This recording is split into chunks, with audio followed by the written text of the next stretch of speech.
Boys and girls, we're back with another video. So today we're going to be reacting to Logan Paul's response to the allegations about CryptoZoo. If you are not familiar with what's going on with Logan Paul and CryptoZoo, he started an NFT project. I'm just going to give you guys a cliff notes of what's going on. If you haven't seen everything, I'll leave some links down below. You guys can start watching. CoffeeZilla, which is a content creator. He's an internet detective. He went and investigated a crypto NFT project that Logan Paul started about a year ago. Since then, nothing's happened. A lot of people lost a lot of money. And so CoffeeZilla basically is calling him a scammer for not following through with the project. Logan Paul finally responded to the allegation. So that's what we're going to be reacting to today and see if his apology or whatever his response is valid, or is it just smoky mirrors? I don't know. Okay, so now if you guys are up to date with what's going on, here we go. Logan Paul's response, reaction. And CoffeeZilla. I watched your 3-part series called Investigating Logan Paul's Biggest Scam, and like many on this platform, you have successfully used my name for views and money. While your work used to be impartial, your addiction to clicks has clouded your judgment, and you've made very real errors with very real repercussions. He's complimented his videos, but now that it's about him, now they're impartial. Coffee, you took a shot at my reputation. So in this video today, I'm going to be defending myself with facts, something that you have gotten in the habit of twisting as you continue to morph from an investigator to a gossip channel. You see, CoffeeZilla tried to work with law enforcement in the past, but his work was described as not anchored to truth and often speculative. That argument right there is kind of dumb, because that's literally all of the law enforcement and news networks nowadays. They're all impartial, they're all biased to a degree. So that argument is dumb. They would have hired him in a heartbeat, actually, because that's kind of their MO. He is a lopsided journalist with an agenda, and he's nothing more than the Keemstar of crypto and finance. But as opposed Keemstar's worse. to just telling you, I'm going to show you some of the core discrepancies that I caught in CoffeeZilla's investigation. Coffee, you interviewed the developer who stole the game code, fled to Switzerland, and held it hostage for $1 million.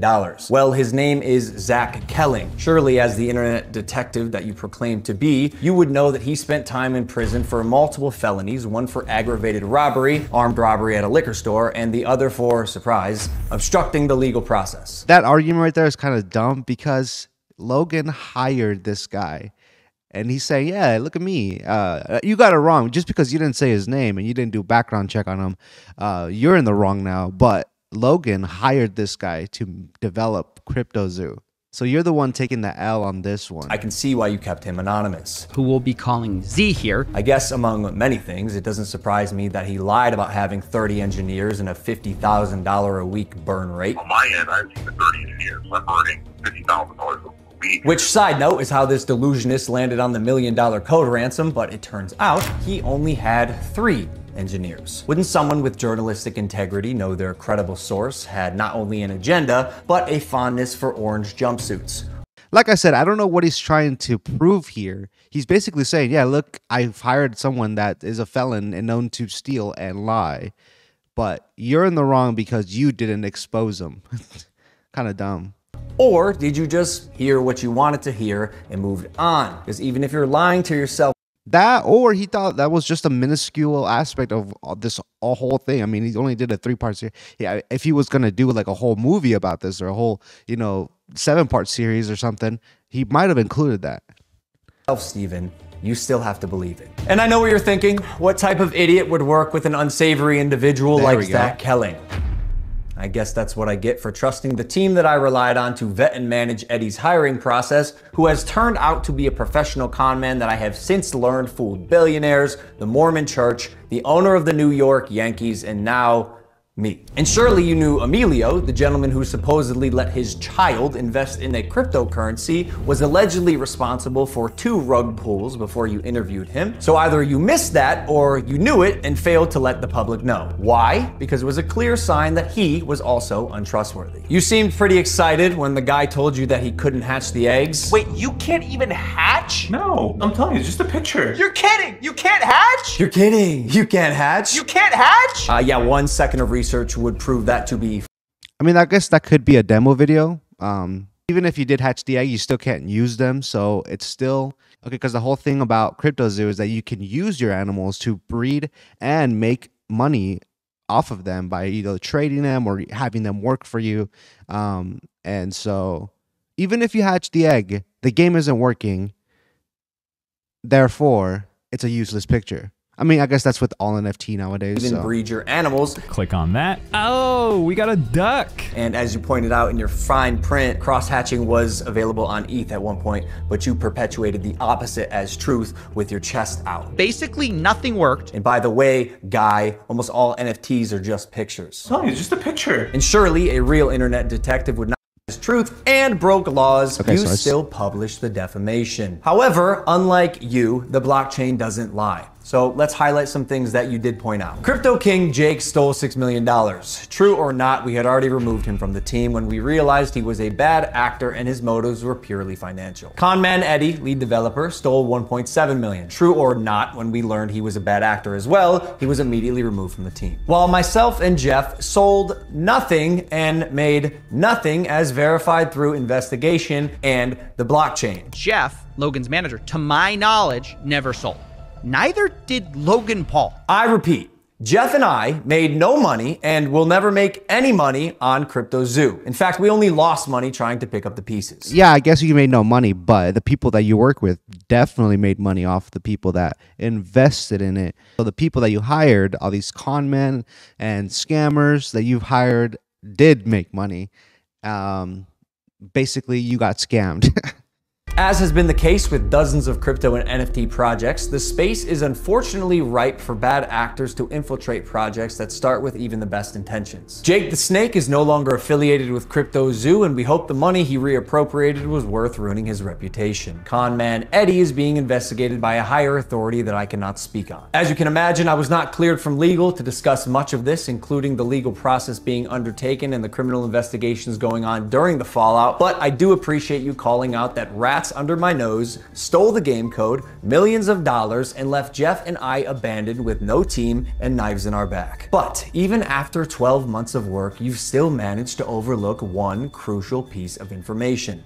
See, even though I've said it's coming so many times, you've assumed that CryptoZoo isn't being made. Who are you to decide when the development timeline ends? I mean, CoffeeZilla wasn't in the wrong for assuming that this would have been a scam, because when he initially promoted this CryptoZoo, he's had a timeline. He had a date that it would open up for everybody, and that date just kept getting pushed and pushed and pushed, and therefore, how is he supposed to assume, like, oh yeah, it'll be available in 5 years, don't worry about it, even though his deadline or his dates were always getting pushed back and pushed back. So it's not that far-fetched to assume that this was a rug pull scam.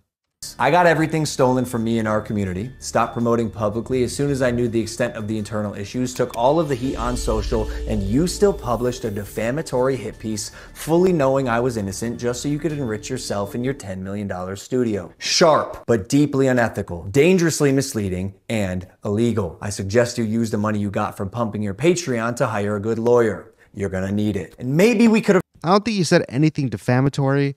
A lot of it was backed up, so we'll see if it ever does get to court. I doubt it. I think they'll probably settle if they think that someone's in the wrong. Either that, if not, this is going to be a very, very long process for them to come to a conclusion.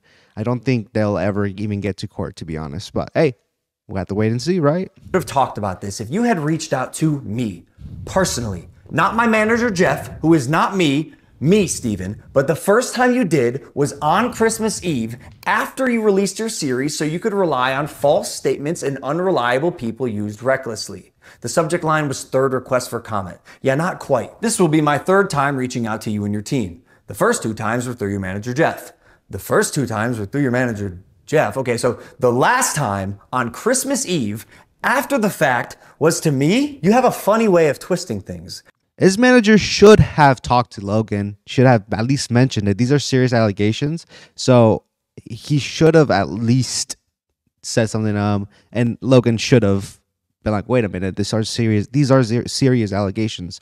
Maybe I should go on the record and talk to CoffeeZilla." I don't know. And I also noticed you left out that part on Twitter. Why hide that? Trust me, CryptoZoo is coming. I will make damn sure of it. And honestly, it sucks that after years of personal reform, going through trials and tribulations and busting my ass to evolve into a person that I can say I'm actually proud of, you led the charge to drive and monetize a narrative telling millions of people that I'm a fraud or I tried to scam my audience. That is patently false. This video is mainly for my fans and anyone who's on the fence that I hope I can help understand a situation that is tremendously complex but has been oversimplified for both views and clicks. And lastly, CoffeeZilla. I now know your motives with this. Clout and money, good for you, but also you're slimy as f. So I'm not going to come on any of your podcasts. If you want to come on Impulsive and talk about this, that's fine. You've denied my invitation multiple times. You're still invited. It can be a one-on-one. If not, we're going to handle this ourselves while we continue to build CryptoZoo, and I'll see you in court.